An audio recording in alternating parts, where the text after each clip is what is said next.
نبی کریم صلی اللہ علیہ وسلم نے فرمایا جو شخص ہر فرض نماز کے بعد آیت الکرسی پڑھتا ہے صحیح اس کے اور جنت کے درمیان صرف موت کا فاصلہ رہ جائے. صحیح صحیح. گویا یہاں سے اس کی آنکھ بند ہوئی اور اس کی آنکھ جنت میں کھل گئی.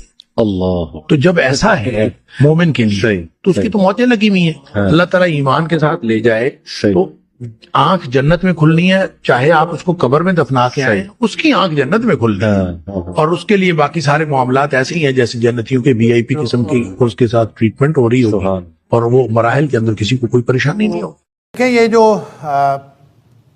دوسرا سوال یہ ہے کہ آیت الکرسی اور دعا جو ہے وہ فرضوں کے بعد مانگنا ضروری ہے یا سنتیں وغیرہ پڑھنے کے بعد انسان آیت الکرسی پڑھ لے اور دعا مانگ لے. اصل میں سوال کا تعلق اصل میں اس حدیث کے ساتھ ہے جس میں نبی اکرم صلی اللہ علیہ وسلم نے فرمایا دو الگ الگ حدیثوں میں. ایک حدیث میں تو یہ ہے کہ جس شخص نے فرض نماز کے بعد آیت الکرسی پڑھی یعنی جو پڑھتا ہے ہمیشہ اس کے اور جنت کے درمیان صرف موت کا فاصلہ رہ جاتا ہے. جو ہی وہ فوت ہوا وہ ڈائریکٹ جنت میں چلا جائے گا. اللہ تعالیٰ ہم سب کو اس میں سے بنائے. ایک تو اس کا تعلق اس حدیث کے ساتھ ہے اور دوسرا یہ کہ نبی کریم صلی اللہ علیہ وسلم نے جو دعا کی قبولیت کے اوقات بتائے ہیں اس میں ایک فرضوں کے بعد کا جو وقت ہے اس کو دعا کی قبولیت کا وقت بتایا ہے.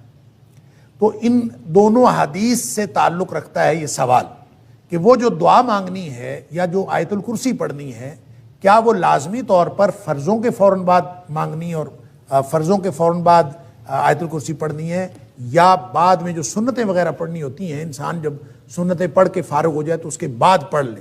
تو کیا اس اصل میں بات یہ ہے کہ نبی کریم صلی اللہ علیہ وسلم کی ان دونوں حدیث میں صلاۃ المکتوبہ کا ذکر ہے یعنی فرض نماز کی بات ہے. لہٰذا آیت الکرسی کے لیے بھی اور دعا کے لیے بھی ایک تو بات یہ ذہن میں رکھیں کہ اس کا تعلق فرض نمازوں کے ساتھ ہے. فرضوں کے بعد ہی آیت الکرسی پڑھنی چاہیے اور فرضوں کی بعد ہی دعا کرنی چاہیے. البتہ دعا کے بارے میں نبی اکرم صلی اللہ علیہ وسلم نے الگ سے کوئی جس کو ہم دعا کہتے ہیں اصطلاحاً کہ فرضوں کے بعد ہاتھ اٹھائیں اور ہاتھ اٹھا کر دعا کریں چاہے وہ جماعت کے ساتھ ہو اور چاہے وہ جماعت کے بغیر. اس کے بارے میں ایک بہت لمبی بحث ہے اور اس کے بارے میں کتابیں بھی لکھی گئیں کہ فرضوں کے بعد اجتماعی دعا جو ہے وہ جائز ہے یا ناجائز ہے. میں اس ساری بحث سے قطع نظر یہ عرض کرنا چاہ رہا ہوں کہ اجتماعی دعا کو آپ چھوڑیں انفرادی دعا بھی کہ نبی کریم صلی اللہ علیہ وسلم نے فرضوں کے بعد ہاتھ اٹھا کر دعا کی ہو اور مستقل آپ کا یہ طریقہ ہو کہ آپ ہاتھ اٹھا کر دعا کرتے تھے ایسا کوئی طریقہ نبی کریم صلی اللہ علیہ وسلم نے ہمیں نہیں بتایا. نہ وہ اجتماعی دعا کے بعد ہے اجتماعی نماز کے بعد ہے نہ ہی وہ انفرادی نماز کے بعد.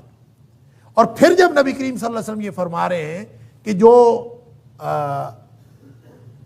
دوبر و کل صلات ہر نماز کا جو آخر ہے اس کے پیچھے جو ہے وہ نماز کے دعا کی قبولیت کا وقت ہے. تو یہ کیسے ہو سکتا ہے کہ نبی کریم صلی اللہ علیہ وسلم ایک بات ارشاد فرمائیں کہ وہ دعا کی قبولیت کا وقت ہے اور خود نبی کریم صلی اللہ علیہ وسلم سے ایسا کوئی عمل وہ موجود ہی نہیں ہے کسی صحیح حدیث میں کہ نبی کریم صلی اللہ علیہ وسلم ہر نماز کے بعد دعا مانگتے ہوں. ایسا کچھ نہیں ہے.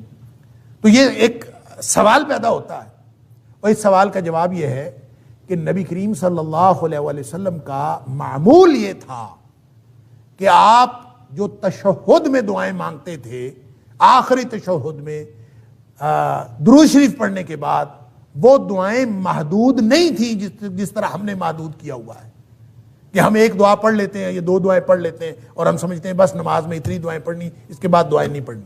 وہ جو دوبر کل صلات ہے یہ بھی اصل میں نماز کا آخر ہے اور وہاں پہ جو دعا کی جاتی ہے وہ دعائیں مراد ہیں کہ جتنی بھی آپ وہاں دعائیں کریں گے وہ اللہ کے ہاں قبول کے درجے کو پہنچتی ہیں. یہ وعدہ ہے. لہذا اس کا مطلب لازماً سلام پھیرنے کے بعد نہیں ہے سلام پھیرنے سے پہلے کی دعائیں یا پھر وہ دعائیں نبی کریم صلی اللہ علیہ وسلم کا جو معمول تھیں جو نبی پاک صلی اللہ علیہ وسلم ہر نماز کے بعد مانگتے تھے جو صبح و شام کے خاص طور پر جو اذکار ہیں اور باقی جو دعائیں ہیں جو نماز کے بعد نبی کریم صلی اللہ علیہ وسلم کو معمول تھا اور یہ نماز کی کتابوں میں حدیث کی کتابیں موجود ہیں آپ ان کو دعاؤں کو یاد کر لیں. اصل میں اس سے مراد وہ دعائیں ہیں جو نبی کریم صلی اللہ علیہ وسلم تسلسل سے اور ہمیشہ معمول کے مطابق مانگتے تھے. اس میں سے 4-5 دعائیں تو ایسی ہیں جو تشہد میں نبی کریم صلی اللہ علیہ وسلم کبھی قضا نہیں کرتے ہمیشہ پڑھتے تھے اور باقی اس کے علاوہ جو دعائیں ہیں وہ آپ اگر پڑھ لیں تو وہ بھی ٹھیک ہے وہ بھی اسی کے اندر آئے گا. اور اگر آپ اس وقت دعائیں نہیں کرنا چاہتے اس وقت 2-3 دعاؤں پہ اکتفا کرتے ہیں اور بعد میں دعا مانگنا چاہتے ہیں تو مانگ لیں۔ نبی کریم صلی اللہ علیہ وسلم کے فرمان کا مطلب بہرحال یہ ہے کہ فرض نماز کے بعد دعا کی قبولیت کا وقت ہے، آپ اگر اس میں سے کوئی طریقہ اپنا لیں، چاہے انفرادی طور پر آپ بیٹھ کے بغیر ہاتھ اٹھائے دعا کریں وہ بھی درست ہوگا، اگر آپ ہاتھ اٹھا کے دعا کر لیں وہ بھی درست ہوگا، اگر آپ کبھی اجتماعی طور پر ہاتھ اٹھا لیں، کسی نے کہہ دیا کہ دعا کر لیں تو اس میں بھی کوئی حرج نہیں ہے، کیونکہ ان میں سے کوئی بھی طریقہ نبی اکرم صلی اللہ علیہ وسلم نے خاص نہیں فرمایا۔ البتہ خاص معمول نبی کریم صلی اللہ علیہ وسلم کا وہی ہے جو عام معمول تھا، اس کو اپنانا ضروری ہے۔ اس کے علاوہ اگر کوئی شخص دعا کرنا چاہتا ہے وہ کسی بھی طرح دعا کبھی کر لے تو اس میں کوئی حرج نہیں ہے، لیکن اس کو نبی کریم صلی اللہ علیہ وسلم کا مسنون طریقہ سمجھ کے نہ کرے، اس لیے کہ سنت ثابت ہوتی ہے حدیث صحیح سے۔ حدیث صحیح نہ ہو اور صحیح حدیث سے نبی کریم صلی اللہ علیہ وسلم کا عمل ثابت نہ ہو تو اس سے سنت ثابت نہیں ہوتی۔ لہٰذا جو ہماری بہن نے سوال کیا ہے اس کا جواب یہ ہے کہ جو دعا مانگنی ہے وہ چاہے آپ تشہد میں مانگیں سلام پھیرنے سے پہلے، چاہے اس کے بعد مانگیں، اور چاہے آپ ہاتھ اٹھا کے مانگیں، چاہے ہاتھ اٹھائے بغیر مانگیں، لیکن بہرحال یہ جو دعا کی قبولیت کا وقت ہے یا آیت الکرسی پڑھنے کا وقت ہے یہ فرضوں کے بعد کا ہے، جو قبولیت کا وقت بتایا گیا ہے یہ سنتوں کے بعد کا نہیں ہے۔ بہرحال دعا تو کسی بھی وقت مانگی جا سکتی ہے۔ اللہ تعالی ہم سب کو درست طرز عمل کی توفیق عطا فرمائے۔ واللہ اعلم بالصواب۔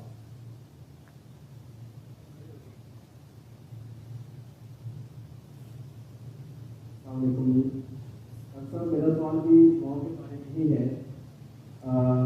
سنت میں کہا جاتا ہے کہ سجدے میں انسان جو ہے وہ اللہ تعالیٰ کے سب سے زیادہ قریب ہوتا ہے، اور اگر ہم کیا نماز کے دوران ہم سجدے میں دعا مانگ سکتے ہیں، یا جو مضمون دعائیں عربی میں ہمیں سمجھائی گئی ہیں یا سکھائی گئی ہیں کیا ہم وہ مانگ سکتے ہیں یا نہیں مانگ سکتے؟ جزاک اللہ۔ دیکھیں بہت اچھا سوال ہے کہ سجدے میں نبی اکرم صلی اللہ علیہ وسلم نے فرمایا کہ اقرب ما یکون العبد من ربہ وہو ساجد، کہ انسان جب سجدے کی حالت میں ہوتا ہے تو اللہ کے سب سے زیادہ قریب قربت کی حالت میں ہوتا ہے۔ فَأَكْثِرُوا فِيهِ الدُّعَاء، نبی کریم صلی اللہ علیہ وسلم کا فرمان ہے کہ اس وقت دعائیں کیا کرو۔ اب اس کا مطلب کیا ہے، کون کون سی دعائیں کرنی ہیں؟ کیا انسان ان سجدے کی مسنون دعاؤں کے علاوہ جو نبی کریم صلی اللہ علیہ وسلم سے ثابت ہے اور دعائیں بھی کر سکتا ہے کہ نہیں کر سکتا؟ اور پھر اس کے ساتھ اٹیچڈ ایک اور سوال بھی ہے کہ کیا انسان اپنی زبان میں دعا کر سکتا ہے کہ نہیں کر سکتا؟ اس کے لیے بہرحال ایک موقف تو یہ ہے اور بہت ہی ریئر ہے کہ انسان جتنی مرضی دعائیں کرے، اور فرضوں میں بھی نفلوں میں بھی جس نماز میں بھی جتنی مرضی دعائیں سجدے میں کرنا چاہے۔ فَأَكْثِرُوا فِيهِ الدُّعَاء کا منشا اور مطلب بعض لوگوں نے یہی سمجھا ہے، جو اگرچہ بہت ہی کم لوگ ہیں جو یہ کہتے ہیں کہ اس میں اپنی زبان میں بھی کوئی شخص دعا مانگنا چاہے تو مانگ سکتا ہے، لیکن یہ بات صلو کما رأیتمونی اصلی، نبی کریم صلی اللہ علیہ وسلم کا یہ جو فرمان ہے کہ نماز اس طرح پڑھو جس طرح مجھے پڑھتا ہوا دیکھتے ہو، یہ اس فرمان اقدس کے خلاف ہے۔ نبی کریم صلی اللہ علیہ وسلم نے اس بات کی کبھی کسی کو اجازت نہیں دی، اور نہ نبی کریم صلی اللہ علیہ وسلم کے آپ کی موجودگی میں، آپ کی حیات طیبہ میں کسی نے کبھی ایک بھی بات کہیں کسی سے ثابت ہے کہ اس نے فرضوں میں یا ایون نفلوں میں اس نے اپنی زبان میں، کیونکہ نبی کریم صلی اللہ علیہ وسلم کے پاس مختلف زبانیں بولنے والے لوگ تھے، ان سب کو بھی عربی میں نماز پڑھنے کا حکم تھا۔ اس لیے تقاضا یہی ہے نبی کریم صلی اللہ علیہ وسلم کے فرمان کا کہ دعائیں وہی کی جائیں جو نبی کریم صلی اللہ علیہ وسلم نے کی۔ لہٰذا اس میں مختلف جو لوگوں کے موقف ہیں، اگرچہ میں نے عرض کیا کہ لوگ تو اس بات کے بھی قائل ہیں کہ نماز کوئی چھوئی موئی نہیں ہے۔ میں ایک عالم کی بات سن رہا تھا، اس نے کہا کہ نماز کوئی چھوئی موئی نہیں ہے کہ بس ایسے ہی پڑھنی ہے جیسے نبی کریم صلی اللہ علیہ وسلم پڑھی، جیسے مرضی پڑھیں اس میں جتنی مرضی دعائیں کریں۔ یہ بات درست نہیں ہے، اس لیے کہ صلو کما رأیتمونی اصلی، ایگزیکٹ وہ عمل ہوگا، وگرنہ تو پھر صلو صلاۃ کے معنی تو 22 معنی لغت کے اندر آتے ہیں۔ آپ کسی چیز کو بھی صلاۃ کہہ لیں، آپ کہیں کہ اس کا نام نماز میں۔ فَأَكْثِرُوا فِيهِ الدُّعَاء کا آپ منشا اس طرح پورا کر سکتے ہیں کہ آپ انہی دعاؤں کو بے شک بار بار پڑھتے رہیں، اور جتنی مرضی لمبی دعائیں کریں، لیکن وہی کریں جو نبی کریم صلی اللہ علیہ وسلم نے کی ہیں۔ ایک بات۔ دوسری بات یہ ہے کہ وہ دعائیں جو عربی زبان میں ہیں، قرآنی دعائیں ہیں، یا دیگر مسنون دعائیں ہیں وہ آپ فرضوں میں تو بالکل نہ پڑھیں. البتہ نوافل کے اندر اگر آپ پڑھنا چاہیں تو دیگر دعائیں جو قرآنی اور مسنون دعائیں ہیں وہ جتنی مرضی پڑھنا چاہیں وہ نوافل میں پڑھ سکتے ہیں. یہ میری رائے ہے, ضروری نہیں ہے کہ آپ اس کے اوپر عمل کریں, ہو سکتا ہے میری رائے بالکل غلط ہو. اور تیسری بات یہ ہے کہ اپنی زبان میں اگر کوئی بات کرنی ہو اللہ کے ساتھ سجدے کی حالت میں تو اس کے لیے ضروری یہ ہے کہ آپ نماز میں نہ ہو. اگر نماز میں کریں گے تو نماز تو نبی کریم صلی اللہ علیہ وسلم کے طریقے کے مطابق پڑھنی پڑے. اگر آپ نے اپنی زبان میں اللہ سے باتیں کرنی ہے سجدے کی حالت میں تو ویسے سجدے میں چلے جائیں. آپ تہجد پڑھیں اور تہجد پڑھنے کے بعد سلام پھیرنے کے بعد آپ نے دعائیں کرنی ہے دیگر اپنی زبان میں, آپ حالت سجدے میں چلے جائیں اور سجدے میں جا کے جتنی مرضی دعائیں کریں. اور وَهُوَ ساجدٌ, وہ آپ اس کیفیت میں ہیں, سجدے کی حالت میں ہیں اور اللہ سے اس کیفیت میں یہ اسی طرح سے ہے جیسے ہاتھ اٹھا کے اللہ کے رسول صلی اللہ علیہ وسلم فرمایا کہ جو شخص ہاتھ اٹھا کے دعا کرتا ہے اللہ تعالیٰ فرماتے ہیں کہ مجھے شرمندگی محسوس ہوتی ہے کہ میں اس کو محروم کروں جو دعا وہ ہاتھ اٹھا کے مانگ رہا ہوتا ہے. اسی طرح سجدے کی حالت میں تو آپ وہ حالت پوری کر لیں, سجدے میں چلے جائیں اور سجدے میں جا کے جتنی مرضی دعائیں کریں. لہذا 3 کیفیات ہو گئیں. فرض کے اندر صرف وہ مسنون دعائیں جو نبی کریم صلی اللہ علیہ وسلم سجدے اور رکوع میں کرتے تھے وہی پڑھی جائیں. نوافل کے اندر دیگر مسنون دعائیں اور قرآنی دعائیں بھی پڑھی جا سکتی ہیں, اور اگر اپنی زبان میں دعائیں